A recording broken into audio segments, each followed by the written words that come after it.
Hello students, let's start today's class and discuss about the concept of the burning of fuel leads to harmful effects. यानी इन fuels को burn करने पर क्या हमारे environment को क्या नुकसान होता है, क्या हार्मफुल इफेक्ट्स है हमारी हेल्थ पर या हमारे इन्वायरमेंट से रिलेटेड जो क्या प्रॉब्लम्स होती हैं क्रिएट होती हैं फ्यूल को बर्न करने से, ये देखते हैं। ठीक है, तो कल मैंने डिस्कस किया था कि what is the ideal fuel and about the concept of the flame and 3 parts I discussed in the previous video the parts of the flame. Candle flame discuss कर रहे थे कि जो फ्लेम होती है उसके 3 पार्ट्स होते हैं। एक जो हमें दिखाई देता है जनरली जो येलोइश कलर में है, that is the luminous part of the flame, जो हमें दिखाई देता है, लेकिन उसके बाहर एक पतली सी लेयर होती है जो हमें विजिबल नहीं है, so that's why it is called non luminous part and it is due to the complete combustion of the fuel. Complete combustion होता है, वैक्स के पार्टिकल्स का कंप्लीटली कंबशन हो जाता है, तो वहां पर it is a hottest part. वो कैसा बन जाता है, हॉटेस्ट पार्ट है।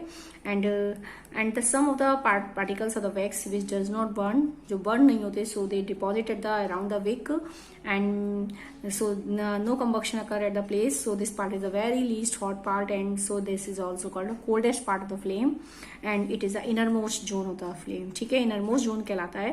जो ऑरेंज पार्ट है वो दिखाई से दे रहा है क्योंकि आपको उस पार्ट में अनबर्न पार्टिकल्स होते हैं, वो पार्टिकल जो पूरी तरह से नहीं जलते हैं। ठीक है, जलना तो शुरू करते हैं लेकिन वो जल नहीं पाते पूरी तरह से, तो वो उसमें रहते हैं। ठीक है, सो दिस पार्ट, तो यहाँ पर वो जो पार्ट बन जाता है वो कैसा होता है, ल्यूमिनस पार्ट कहलाता है आपका, that produce more light and less heat. ठीक है, तो इस टाइप से हमारे 3 जोन होते हैं, outer zone, middle zone and inner, outer zone, middle zone and inner most zone. ठीक है, इसके बाद मैंने आपको बताया था फ्यूल एफिशिएंसी का कॉन्सेप्ट था। Fuel efficiency it is represented by the calorific value, कि एक फ्यूल को जब हम बर्न करते हैं तो कौन सा फ्यूल किसी दूसरे फ्यूल के कंपैरिजन में कितनी ज्यादा हीट प्रोड्यूस करता है। अब ऑब्वियसली अगर हम कम फ्यूल लेके चलेंगे तो कम हीट देगा, ज्यादा फ्यूल लेंगे तो ज्यादा हीट मिलेगी, लेकिन बात यह है कि हमें एक सफिशियंट अमाउंट में, एक पर्टिकुलर अमाउंट में लेके चलनी है कि कितना फ्यूल हम बर्न कर रहे हैं। ठीक है, तो हमें 1 किलोग्राम फिक्स अमाउंट लेके चलते हैं कि अगर हम 1 किलोग्राम फ्यूल को बर्न करते हैं, 1 किलोग्राम फ्यूल को अगर हम बर्न करते हैं तो हमें कितनी हीट मिलती है, तो दैट इज द कितनी हीट प्रोड्यूस होती है। So this is the amount of heat produce when we burn 1 kilogram of a fuel, that is called the calorific value. Calorific value कहलाती है। तो देखिए जरा मैं आपको बता रही हूँ, कैलोरीफिक वैल्यू निकालने के लिए फॉर्मूला होता है। कैलोरीफिक वैल्यू अगर आपको निकालनी है, कैलोरीफिक वैल्यू, ठीक है, कैलोरीफिक वैल्यू निकालने के लिए जो फॉर्मूला प्लेस करेंगे that is the heat produced divided by mass of the fuel, mass of fuel. ठीक है, नीचे रखेंगे किसी फ्यूल का मास कितना लेके चल रहे हैं, ठीक है, बाकी का ऊपर कितना हीट प्रोड्यूस होती है, तो आपको निकल जाती है कैलोरीफिक वैल्यू। तो आप जानते हैं हीट की एसआई यूनिट होती है जूल और मास की एसआई यूनिट होती है किलोग्राम। तो कैलोरीफिक वैल्यू की एसआई यूनिट क्या हो गई, जूल पर किलोग्राम। तो एसआई यूनिट कल आपको बताई थी, SI unit of calorific value that is joule पर KG.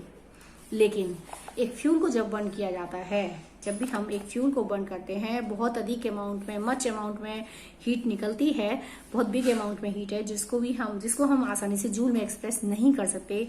So we represent the quantity of heat that is produce by burning of fuel, it is represented in the term of kilo joule. So the unit of the calorific value is calorific value of a fuel.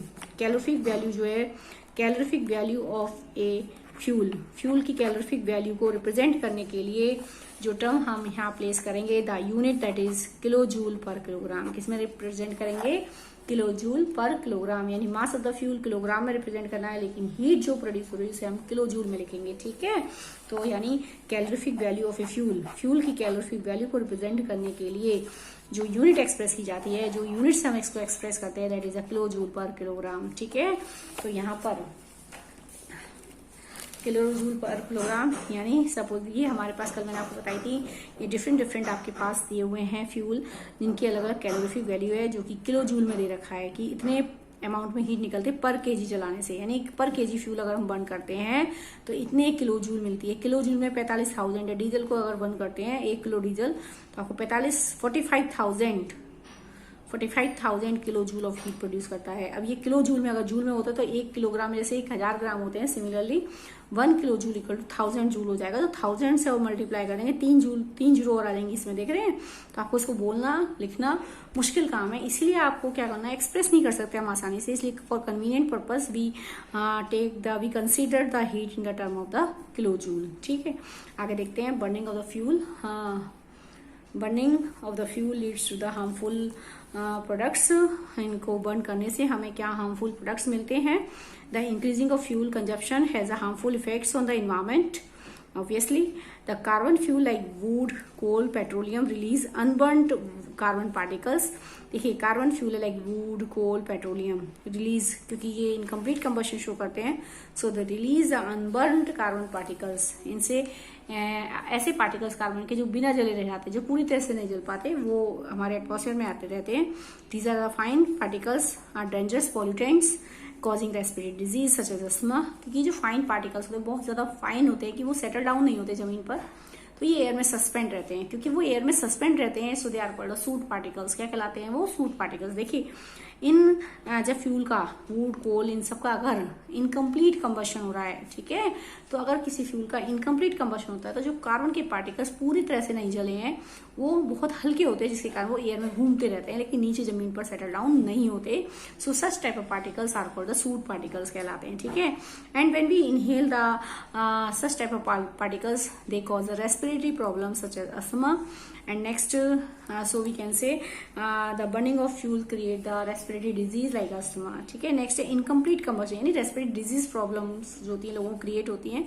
ना केवल asthma लोगों को create होता है, बल्कि आप देख रहे हैं गले में, जैसे अगर हम पॉल्यूटेड एयर में बहुत ज्यादा देर रहे तो आंखों में जलन होने लगती है, गले में खिंचाव आता है, गले में ना खुजली सी इरिटेशन होती है, इस टाइप की बहुत ज्यादा आपकी जो है प्रॉब्लम्स क्रिएट होती है रेस्पिरेटरी से। किसी को छींक लग जाती है बहुत ज्यादा, तो इस टाइप से बहुत सारी रेस्पिरेटरी डिजीज होती हैं जो आपके पॉल्यूशन के कारण क्रिएट होती हैं। बर्निंग ऑफ फ्यूल्स, ठीक है, incomplete combustion of these fuel give carbon monoxide gas. दूसरा कंडीशन, इनके फ्यूल के बर्न होने से, इनकम्प्लीट कंबशन जब इन फ्यूल का होता है ज्यादातर, तो इनसे कौन सी गैस निकलती है? कार्बन। कल भी मैंने आपको बताया था कि कार्बन डाइऑक्साइड गैस की अमाउंट बहुत कम और कार्बन मोनोऑक्साइड की अमाउंट ज्यादा होती है। तो इस केस में कार्बन मोनोऑक्साइड गैस बहुत ज्यादा निकलती है। It is a very poisonous gas, एक बहुत पॉइजनस गैस है। It is dangerous to burn coal in a close room. The carbon monoxide gas produce can kill the person sleeping in that room. मतलब कि carbon monoxide, देखिए हमारा जो blood है, blood की हीमोग्लोबिन होती है ब्लड के अंदर, वो ऑक्सीजन को कैरी करती है और बॉडी की सेल्स में ट्रांसमिट कर देती है। ठीक है, लेकिन अगर उसके सामने एयर के अंदर कार्बन मोनोऑक्साइड है तो हमारा जो ब्लड है, जो ब्लड की हीमोग्लोबिन है, वो ऑक्सीजन को तो छोड़ देगी और कार्बन मोनोऑक्साइड उसकी पहली पसंद है, तो कार्बन मोनोऑक्साइड को तुरंत जल्दी से कैप्चर करके बॉडी की सेल्स में वो ट्रांसमिट कर देती है। तो इससे क्या होगा, हमारी बॉडी की सेल्स की रिक्वायरमेंट नहीं है ऑक्सीजन, सॉरी हमारी बॉडी की सेल्स की रिक्वायरमेंट नहीं है कार्बन मोनोऑक्साइड, तो क्या होगा, हमारी बॉडी की सेल्स में ऑक्सीजन की कमी होती चली जाएगी और धीरे धीरे एक पर्सन जो है जो कि क्लोज रूम में है, ठीक है, तो धीरे धीरे उसका सेल्स में ऑक्सीजन कम हो जाएगी और उसको धीरे सफोकेशन क्रिएट होगा, सांस घुटन होने लगेगी और फाइनली उसकी क्या हो सकती है, डेथ भी हो सकती है। तो यही कारण है कि जब हम मानो ना कि विंटर में कोई एक पर्सन है जो अंगीठी चला के सोया हुआ है, समझ रहे हैं, और उसने कुछ ब्लैंकेट भी ओढ़ रखा है,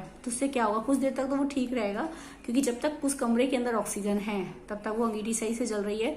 लेकिन धीरे धीरे क्योंकि अंगीठी चल रही है, इसका मतलब ऑक्सीजन की जो एयर कमरे के अंदर जो ऑक्सीजन प्रेजेंट थी वो सारी यूज होती जा रही है, ठीक है, तो उस समय कार्बन डाइऑक्साइड बन रही है। लेकिन जैसे जैसे ऑक्सीजन की अमाउंट कम हो जाएगी कमरे के अंदर, क्योंकि बहुत सारी जो ऑक्सीजन ऑलरेडी प्रेजेंट थी रूम में वो उसने यूज कर ली, ठीक है, वो उसने कहा जो कंबशन हो रहा है वुड का या जो भी अंगीठी में जो कंबशन हो रहा है उसने यूज करी, ठीक है, साथ में आप भी ऑक्सीजन यूज कर रहे हैं, तो कमरे के अंदर तो ऑक्सीजन की अमाउंट क्या हो गई, रिड्यूस हो गई।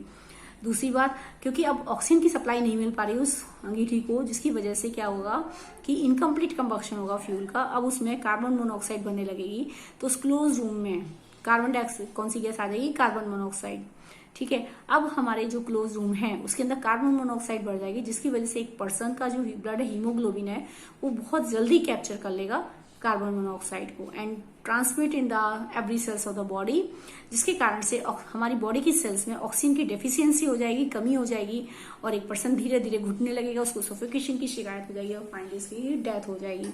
तो इस टाइप से कार्बन मोनोऑक्साइड होती है, काम करती है।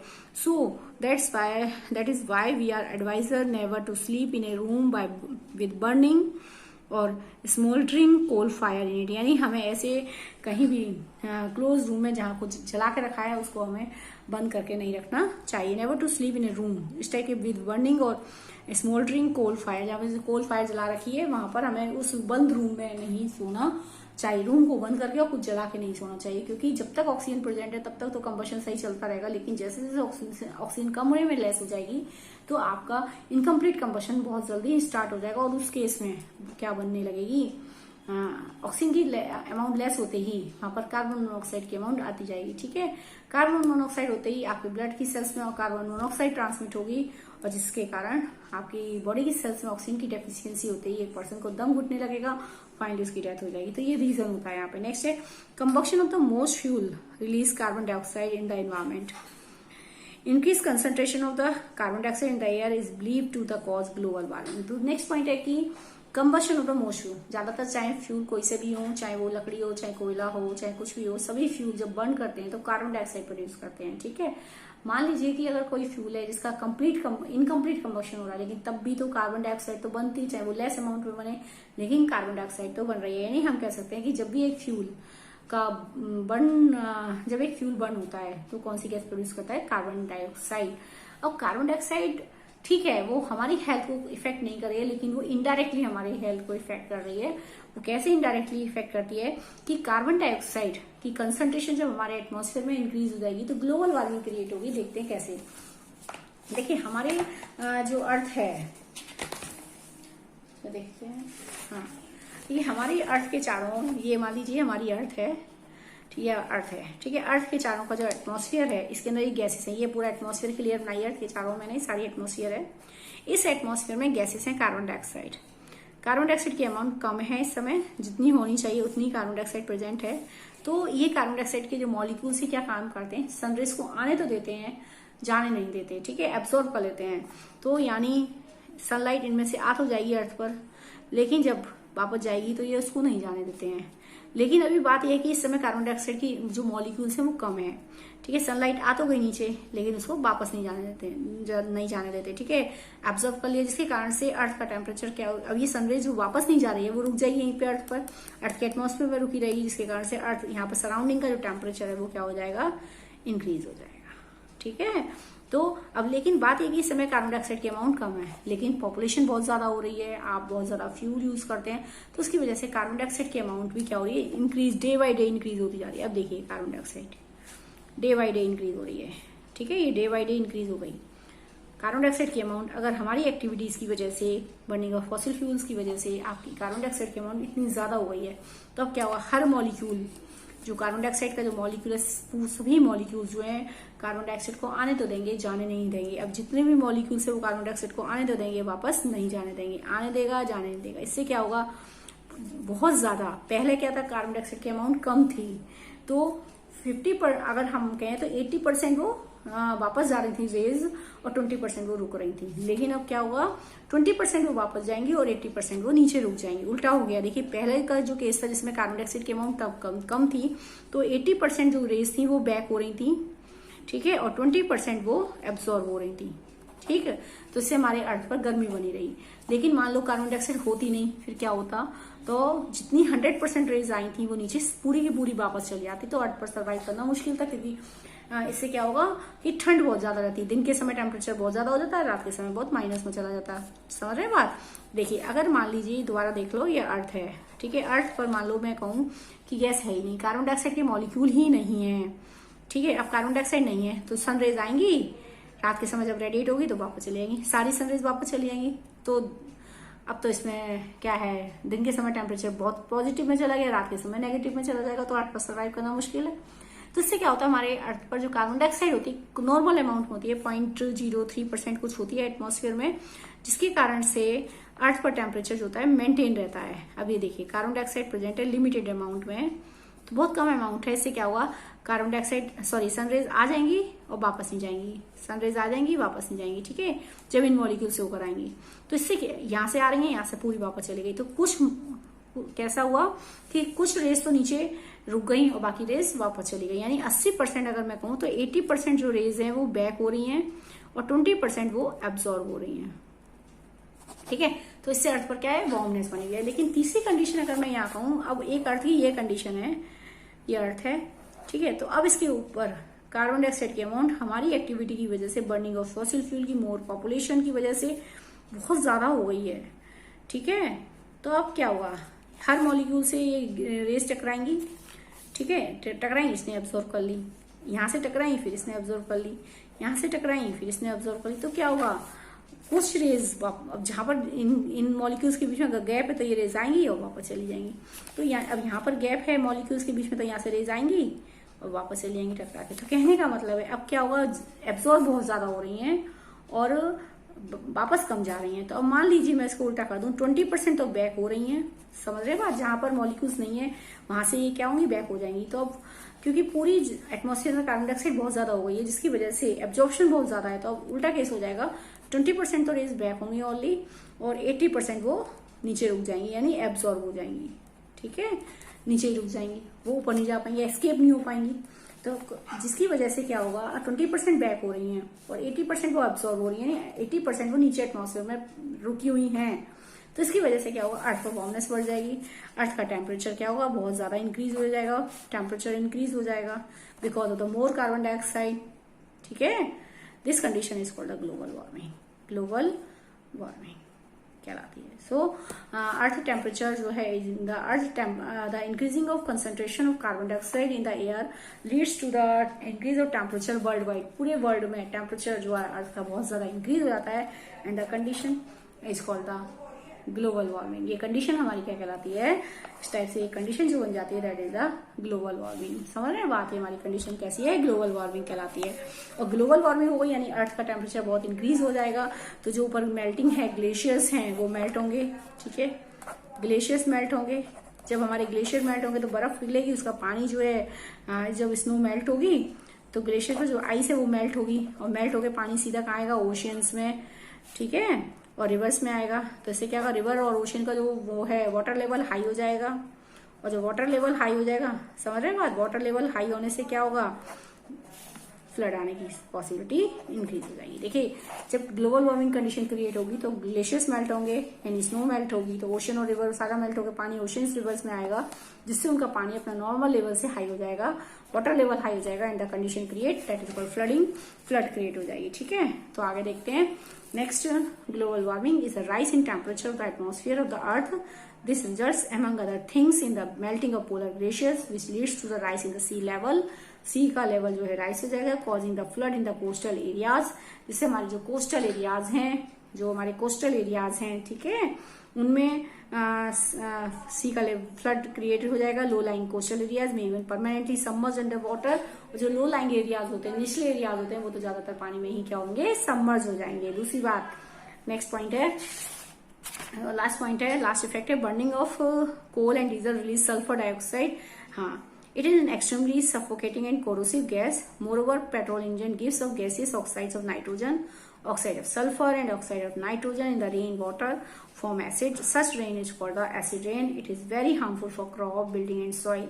You have already learnt about in the class 7. Acid rain के बारे में आप लोग सब जानते हैं। What is the meaning of the acid rain? आप जानते हैं, जब भी हम किसी फ्यूल को, कार्बन जो भी हमारा जो फ्यूल होता है, जब भी हम फ्यूल को बर्न करते हैं तो उसमें से ऑक्साइड, जब फ्यूल बर्न हो रहा है तो फ्यूल किसके साथ बर्न हो रहा है, ऑब्वियसली ऑक्सीजन के साथ बर्न हो रहा है। तो इसमें कार्बन जल रही है, कार्बन किसके फॉर्म में बाहर आ रही है, कार्बन डाइऑक्साइड के फॉर्म में। सल्फर बन हो रहा है तो सल्फर डाइऑक्साइड बन रहे हैं, नाइट्रोजन बन रहा है तो नाइट्रोजन के ऑक्साइड बन रहे हैं। तो इट मीन्स कि जब आप फ्यूल को बर्न करते हैं तो आपके कार्बन के ऑक्साइड्स के अलावा आपके oxide of sulphur and oxide of nitrogen release हो रहे हैं। यानी when we burn the fuel they form the oxides of sulphur and nitrogen also, ठीक है, oxides of sulphur and nitrogen. जब ये आपके ऑक्साइड ऑफ सल्फर और नाइट्रोजन जो बनते हैं, जो कि एयर में ऊपर जाते हैं, जब ये हमारी एयर में ऊपर जाएंगे तो ऊपर एयर में किससे रिएक्ट करते हैं, वाटर वेपर से। वाटर वेपर्स होती हैं, वाटर वेपर्स के साथ रिएक्ट करके oxide of sulphur, oxide of sulphur, ठीक है, when react with water vapour, oxide of sulphur when react with water vapour they form the acid, acid में convert हो जाएगा, that is called the sulphuric acid, sulphuric acid. And oxide of nitrogen, nitrogen when react with the water vapour, जब ये water vapour से react करते हैं दे form the nitric acid, क्या बनाते हैं ये, नाइट्रिक एसिड। यानी ऑक्साइड ऑफ सल्फर, देखिए जब हमने फ्यूल को बर्न किया, फ्यूल में 3 एलिमेंट है mainly, carbon, sulphur and nitrogen. Carbon तो आपने बता दिया कि जब कार्बन बर्न होता है, कंप्लीट कंबक्शन के साथ बर्न हो रहा है तो कार्बन डाइऑक्साइड बन रही है, अदरवाइज कार्बन मोनोऑक्साइड बन रही है। बात आई सल्फर और नाइट्रोजन की, जब ये फ्यूल बर्न हो रहे हैं तो ऑक्सीजन के साथ तो बर्न हो रहे हैं, तो they produce the oxide of sulphur and oxide of nitrogen. When the oxide of sulphur and nitrogen go in the air they react with the water vapour present in the air and form convert into the acid. Oxide of sulphur when react with the water vapour so they form the sulphuric acid, and oxide of nitrogen when react with the water vapour they form the nitric acid. And the rain carry the acid, this is called acid rain. और acid, जब ये acid बन जाते हैं और rain के साथ नीचे आते हैं, when the mix with the rain and they produce the acid rain, क्या कहलाती है वो, एसिड रेन, ठीक है। ऊपर जाकर oxide of sulphur and nitrogen water vapour के साथ रिएक्ट करके एसिड बनाते हैं, and these acid when react when come down with the rain, और ये जो एसिड बने sulphuric acid, nitric acid, come down with the rain, rain के साथ, बारिश के साथ नीचे आते हैं, एसिड रेन जिसमें ये एसिड घुले होते हैं, sulphuric acid and nitric acid, this are called acid rain. क्या कहलाती है ये हमारी, एसिड रेन कहलाती है, ठीक है। अब एसिड है, इसका मतलब हमारी सॉइल के लिए भी हार्मफुल है। अगर सॉइल में एसिड आ जाएगा तो सॉइल की एसिडिटी इंक्रीज हो जाएगी, और एसिडिक सॉइल में प्लांट्स ग्रो नहीं करते। अगर एसिड रेन होगी तो वाटर के अंदर एसिड चला जाएगा, एक्वेटिक जो सी, नदियां वगैरह हैं उनमें पानी में एसिड मिल जाएगा, और अगर पानी में एसिड हो जाएगा तो जो आपके फिशेज वगैरह हैं वो सर्वाइव नहीं कर पाएंगी, मर जाएंगी, और वाटर पॉल्यूशन क्रिएट होगा, ठीक है। तो इस टाइप से आपकी एसिड के इफेक्ट से जो रेलवे ट्रैक्स वगैरह हैं वो भी धीरे धीरे कोरोड होने लगेंगे एसिड के इफेक्ट से, ठीक है, और उनकी जो स्ट्रेंथ है वो कम हो जाएगी, और आगे जाकर एक मेजर दुर्घटना को भी अंजाम दे सकता है। तो एसिड रेन बहुत ज्यादा हार्मफुल है आपकी, हार्मफुल फॉर क्रॉप्स, क्रॉप्स के लिए जैसे मैंने बताया सॉइल एसिडिक हो जाएगी, प्लांट्स उसमें ग्रो नहीं करेगा, सॉइल की फर्टिलिटी लॉन्ग टाइम में लूज हो जाएगी। बिल्डिंग के लिए नुकसानदायक है, क्योंकि जो मेटल होता है बिल्डिंग में वो धीरे धीरे उससे रिएक्ट कर सकता है, ठीक है। तो बिल्डिंग हार्मफुल है।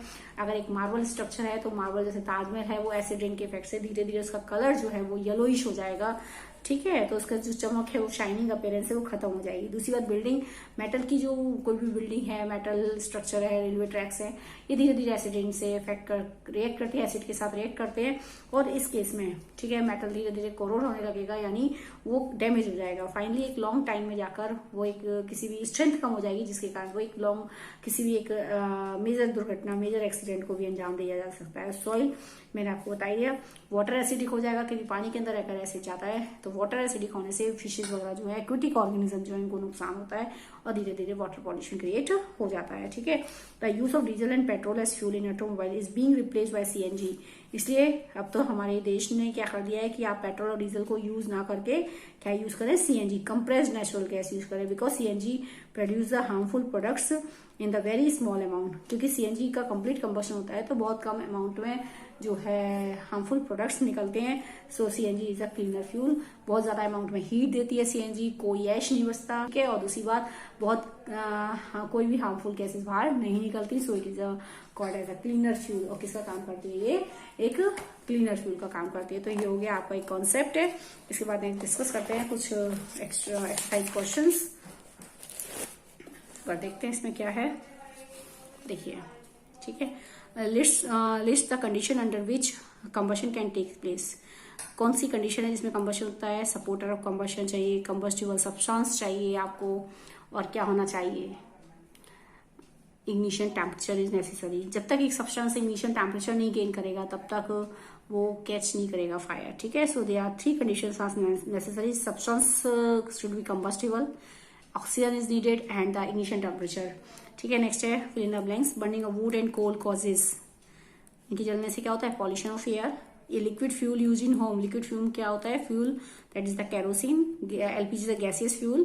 Fuel must be heated to it's, fuel तभी आग पकड़ता है जब वो अपना इग्निशन टेम्परेचर गेन कर लेता है। So fuel must be heated to its ignition temperature before its start burning. And the next one, fire produce by oil can not be control by water. जो आग ऑयल से लगती है वो हम पानी से नहीं बुझा सकते, क्योंकि ऑयल जो है पानी पर क्या करता है, फ्लोट करता है। Now next, explain how the use of CNG in automobile has reduce the pollution over city. CNG के यूज ने कैसे पॉल्यूशन को कम किया, because CNG is a cleaner fuel, it does not leave any ash, कोई ash नहीं बचती। दूसरी बात, it produce the less amount of smoke and less amount of harmful gases in the air, and it also produces a more amount of heat, so that's why it has reduced the pollution in the cities. Compare LPG as wood as fuel कर सकते हैं। LPG is the ideal fuel, it is non-ideal fuel, it produces more heat in comparison to the wood and it produces less pollution. It does not cause any pollution, it creates pollution in the air. Next one is that give reasons. Water is not used to control fire involving electrical equipment. हमें कोई भी electrical equipment से लगी हुई आग में हमें water का यूज नहीं करना है, because of water is a good conductor of electricity and can give a shock to the person. एक पर्सन जिस आपको कंट्रोल कर रहा है उसको शॉक लग सकता है। नेक्स्ट है एलपीजी बेटर डोमेस्टिक फ्यूल, ये बता दिया मैंने, सेम क्वेश्चन है। Paper by itself catches fire easily whereas a piece of paper wrapped around an aluminium pipe does not. उसने कहा पेपर तो आसानी से आग पकड़ लेता है क्योंकि पेपर का इनिशियल टेम्परेचर कम है, लेकिन जब पेपर को मैंने piece of paper wrapped around an aluminium pipe does not, मैंने piece of paper wrapped around an aluminium pipe, एक एल्यूमिनियम पाइप के ऊपर अगर हमने पेपर जो है रैप्ड किया है वो आग नहीं पकड़ता। क्यों? क्योंकि जो पेपर है अपनी हीट को किसको ट्रांसमिट कर देता है, एल्यूमिनियम पाइप को, क्योंकि एल्यूमिनियम पाइप तो एक गुड कंडक्टर का काम करता है। So paper transmit the heat to the aluminium pipe, so that's why paper does not gain its ignition temperature. ठीक है, तो जब हम पेपर को रैप कर रहे हैं अराउंड एन एल्यूमिनियम पाइप के चारों ओर, तो वो आग नहीं पकड़ता पेपर, क्योंकि पेपर जो अपनी हीट किसको दे देगा, एल्यूमिनियम पाइप को दे देगा, ट्रांसफर हो जाएगा हीट का, जिसकी वजह से पेपर का इग्निशन टेम्परेचर वो गेन नहीं हो पाएगा और आग नहीं लगेगी। ठीक है, make a label diagram of candle flame, ये मैंने आपको बता दिया 3 जोन्स के साथ बनाना है। Name the unit in which calorific value of a fuel is expressed. Fuel की किसी भी कैलोरीफिक वैल्यू को एक्सप्रेस करने के लिए the unit that is express that is kilo joule per kilogram, KJ per KG use करनी है। Explain how carbon dioxide is able to control fire. हम कार्बन डाइऑक्साइड की मदद से आग को कैसे बुझाते हैं, यानी कार्बन डाइऑक्साइड क्यों अच्छी है आग बुझाने के लिए। 2 काम है यहाँ पे। How the carbon dioxide is able to control fire, because carbon dioxide is heavier than oxygen. ठीक है, एक तो हैवी होती है कार्बन डाइऑक्साइड, तो जब ये लिबरेट होती है एयर के अंदर तो ऑक्सीजन ऊपर चली जाती है और कार्बन डाइऑक्साइड के मॉलिक्यूल नीचे सेटल डाउन हो जाते हैं। तो जो कंबस्टिबल मटेरियल जो फ्यूल है उसको जलने के लिए पूरी तरह से क्या नहीं मिल पाती, ऑक्सीजन नहीं मिलती, जिसके कारण से आग बुझ जाती है। दूसरी बात, कार्बन डाइऑक्साइड जो एक कूल गैस है, तो जब जैसे हम लिबरेट करते हैं कंबस्टिबल मटेरियल को, ये कूल कर देता है। जैसे किसी भी कंबस्टिबल मटेरियल पानी डाल देते हैं तो पानी से क्या होता है, वो कूल हो जाता है ना कंबस्टिबल मटेरियल, उससे उसका इग्निशन टेम्परेचर गेन नहीं हो पाता। ठीक इसी प्रकार से कार्बन डाइऑक्साइड जब हम किसी भी सब्सटेंस पर डालते हैं कंबस्टिबल मटेरियल पर, तो उससे उसका इग्निशन टेम्परेचर कम हो जाता है, यानी वो अपना इग्निशन टेम्परेचर गेन नहीं कर पाता। ठीक है, और आग बुझ जाती है। यानी in this way carbon dioxide is able to control fire because it is heavier than oxygen and it also cools the combustible substance and lowers the ignition temperature. उसका ignition temperature कम कर देती है, so that the combustible material does not gain the ignition temperature, अपना ignition temperature gain नहीं कर पाता और आग बुझ जाती है। दूसरी बात, it is difficult to burn a heap of green leaves but dry leaves catch fire। Same question paper वाला कि अब देखेंगे ड्राई लीव्स तो आसानी से आप पकड़ लेते हैं क्योंकि इनका इनिशियल टेम्परेचर कम होता है, लेकिन इन the case of green leaves contain moisture. So when we burn the green leaves, they transfer the heat to the water by the conduction। जो ग्रीन लीव्स में मॉइस्चर होता है वो अपनी हीट किसको देते हैं, पानी को दे देते हैं, जिसके मॉइस्चर को दे देते हैं, जिसके कारण से ग्रीन लीव्स का अपना इग्निशन टेम्परेचर गेन नहीं हो पाता और आग नहीं लग पाती। यही कारण है कि it is difficult, so that's why the reason it is difficult to burn a green heap of green leaves but dry leaves catch fire because dry leaves have the low ignition temperature, but in the case of green leaves they have moisture, so they transfer the heat to the moisture present in the green leaves। that's why the green leaves does not gain its ignition temperature, जिसकी वजह से green leaves का अपना ignition temperature जो है क्या नहीं हो पाता, गेन नहीं हो पाता। ठीक है, नेक्स्ट है which zone of flame does a goldsmith use for melting gold and silver. एक जोन गोल्ड स्मिथ जो है कौन सा यूज करेगा, तो आपको बताया है कि जैसे माना एक फ्लेम है, जब उसने फ्लेम में अगर हम अपना एक वायर लगा रहे हैं तो कुछ जो वायर का वो पार्ट जो कि येलो फ्लेम में था वो तो ब्लैकिश हो जाएगा बिकॉज ऑफ अनबर्न पार्टिकल्स है वहां पे, लेकिन कुछ हिस्सा जो आउटर जोन में आ रहा था वो थोड़ा सा गर्म हो जाएगा because the very thin layer of the flame, it is non luminous part that it is the hottest part of the flame because the complete combustion of fuel occur at this place. ठीक है, तो वहां पर complete combustion होता है जिसके कारण से फ्यूल का उसका वायर का कुछ पार्ट जो होता है वो थोड़ा सा बहुत गर्म रहता है। So that's why this is the outer most part and this part has a more temperature, so that's why goldsmith use this thing. So we can say goldsmith use for melting gold and silver. The zone is the outer zone of the flame. In an experiment, easiest question, in an experiment 4.5 kilogram of a fuel was completely burn. ये question कहा गया है कि एक fuel है जिसको 4.5 kilogram यानी 4.5 kg fuel को बर्न किया जाता है completely. The heat produce was measure to 180 इतने 180,000 किलो जूल। ठीक है, इतनी हीट प्रोड्यूस हो रही है, किलो जूल में दिखा रखा है। सोचो अभी 180,000 किलो जूल में है, अगर मैं इसको जूल में रिप्रेजेंट करूँ तो 3 जीरो और लग जाएंगी, तो आपको एक्सप्रेस करना बहुत कन्वीनियंट नहीं है, इसलिए हम इसको किलो जूल में रिप्रेजेंट कर रहे हैं। And calculate the calorific value of the fuel, तो आप आसानी से इसको निकाल सकते हैं। कैसे सॉल्व करेंगे, अभी मैंने आपको जस्ट फॉर्मूला बताया था, वो formula of calorific value, the formula of calorific value should be, देखेंगे इसमें कैसे करेंगे इस क्वेश्चन को, इजी क्वेश्चन है, एक बार देखते हैं। Formula of calorific value, calorific value, ठीक है, कैलोरीफिक वैल्यू का यहाँ पर फॉर्मूला हो गया हीट प्रोड्यूस्ड, कितनी हीट प्रोड्यूस हुई divided by mass of the fuel, ये हो गया हमारे पास। तो हीट प्रोड्यूस हो रही है किलो जूल में, तो आप कितने लिखेंगे 180,000 divided by mass of the fuel कितना है 4.5। ठीक है, इसको सॉल्व करेंगे, ऊपर यहाँ से काटेंगे, एक जीरो आ जाएगी ऊपर। ठीक है, और इसके बाद इसको सॉल्व करेंगे, 4 से जाएगा, ये 4 से जाएगा, हाँ 4 से कटेगा 180, तो हमारे पास आ गया इतना। ठीक है, 40,000 आ जाएगा, 40,000 kilo joule calorific value, kilo joule पर केजी। ठीक है, कैलोरीफिक वैल्यू आई आपके पास कि 40,000। ठीक है, इसको हाँ ठीक है, तो आपके पास आएगा 40,000 किलो जूल पर केजी। तो इस टाइप से आप देख रहे हैं, इस न्यूमेरिकल को ऐसे करेंगे, कैलोरीफिक वैल्यू अपॉन में heat produce divided by mass of the fuel, तो आपने निकाली। ठीक है, अब नेक्स्ट है हमारे पास, can the process of rusting be called combustion, discuss. Yes, आपको मैंने बताया था rusting is a combustion because इसमें can the process of rusting be called combustion, discuss. Yes, rusting is called a combustion but it is a type of slow combustion. Slow combustion है क्योंकि यहाँ पर जो रस्टिंग होती है तो it takes place in the presence of oxygen और moisture की प्रेजेंस में होती है। तो ऑक्सीजन की प्रेजेंस में हो रही है, सो इट इज ऑक्सीजन की प्रेजेंस में हो रही है यहाँ पर, सो it is a combustion because and very little amount of heat is liberated in the reaction that is not noticeable easily, so but very little amount of heat is liberated in the reaction, so that's why it is all a slow combustion. ठीक है, it occurs a very slow rate। ये नहीं कि आपने आज ही लगाया combustion, आज ही iron में वो जंग लग जाएगी, ऐसा नहीं है, बहुत स्लो रेट पर होता है, धीरे धीरे होता है। सो रस्टिंग जो प्रोसेस है, it is considered as a slow combustion. कैसे कंसिडर किया जाता है उसको, स्लो कंबशन में कंसिडर करते हैं। Rusting is also called considered as a slow combustion because it occurs at a slow rate, at slow rate. पहली बात तो ये बहुत स्लो रेट पर होता है रस्टिंग। दूसरी बात, rusting it takes place in the presence of oxygen, दूसरी बात ये ऑक्सीजन की प्रेजेंस में हो रही है। नेक्स्ट वन कि very little amount of heat is liberated, very little heat is liberate. ठीक है, बहुत कम अमाउंट में हीट लिबरेट होती है जो आसानी से नोटिसेबल नहीं है, which is not noticeable, so very little amount of heat is liberated. So we can say because heat is liberated in the reaction and the reaction occur in the presence of oxygen, so that's why the rusting is called a combustion but it is a slow combustion because it occurs at a slow rate, बहुत slow rate पर होता है।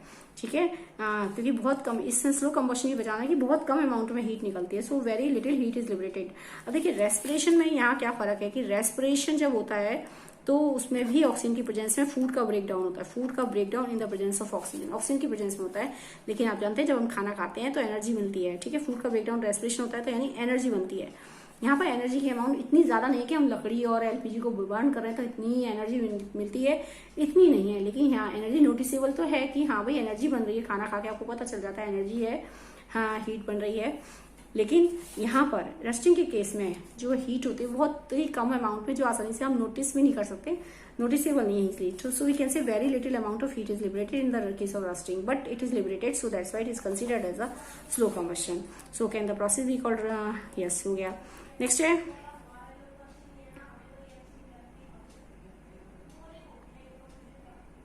हाँ, अब देखिए ये question, Abida and Ramesh were doing an experiment in which water was to be heated in a beaker.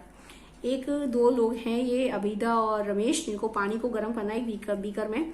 Abida kept the beaker near the wick in the yellow part of the candle flame, यानी इसने yellow part में रखा है, and Ramesh kept the beaker in the outer most part of the flame, और उसने outer most part में रखा है। तो ऑब्वियसली आप जानते हैं कौन सा पानी जल्दी गर्म हो जाएगा, outer most part, because it is the hottest part of the flame. So whose water will get heated in the shorter time. तो बताइए किसका पानी जल्दी गर्म होगा? Ramesh water will get heated in a shorter time because he kept the beaker in outer most part, so it is the hottest part of the flame. ठीक है, यहाँ तक हो गए question. So the chapter has completed now, and thank you and have a nice day.